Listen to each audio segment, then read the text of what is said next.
All right, new today, Southwest Airlines, a big carrier here for the inter-island travel, is expecting a big earnings loss on the heels of some major trouble that we've been seeing unfold in the past months and over the last year. Joining us to talk more about that is Mike Valerio there in Los Angeles.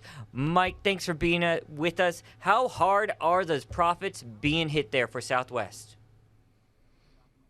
Well, they're feeling it. It's a $250 million net loss. And when you think about where the airline industry was during the course of the pandemic on life support and really depending on government support, this is not what Southwest needed as it was really hoping for a comeback. It did eventually post a profit, but just for the last quarter, this $250 million loss really messed up its financial equation and has sent its stock price plummeting. So certainly lowering the expectations for investors and making them really go forward with these changes that critics say they were hesitant to make in the past. Let's talk about those changes with all those problems we saw. What are they doing to prevent this from happening again? I know they had some tech and some staffing issues, right?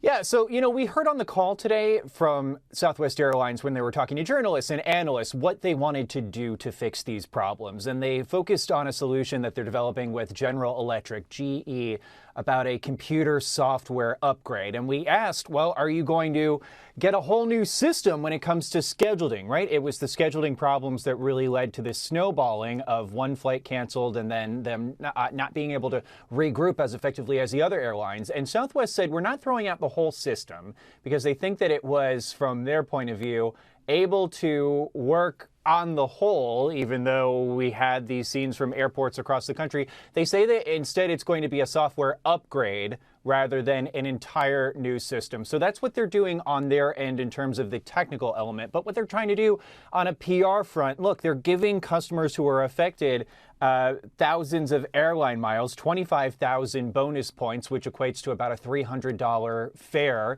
And people who are affected by this, one of our close colleagues here, Isabel Rosales, in our newsroom, she was one of the people stranded. She said for her and for other people we've been interviewing through our reporting for the story, it's been pretty easy because they do have federal authorities when it comes to the Department of Transportation under Secretary Buttigieg saying, you need to make this right.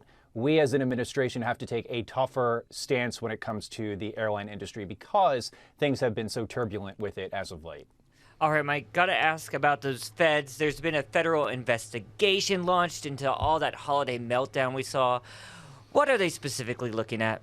Yeah, we expected it over the past few weeks. It was officially launched yesterday. So they're looking broad picture, what happened. But when you go down to the acute level of what they're specifically looking at, the investigators are going to see if there were too many flights packed in for an over-ambitious schedule, and if there was any pressure from executives at Southwest to put in too many flights when they knew that perhaps there was a danger that the airline could not handle all of those flights. And if they find out that is the case, that there was this pressure mounted to put in too many flights when Southwest systems may not have been able to handle them under the worst conditions, that could amount to deceptive trade practices, which could level fines and other penalties against the airline. So bottom line, they're trying to see if Southwest knew that this could have been a terrible situation or knew that, they were walking on thin ice here with the technology and the infrastructure that they had available to them. All right, Mike Valerio with that very well done travel update regarding Southwest for us. Thanks, Mike.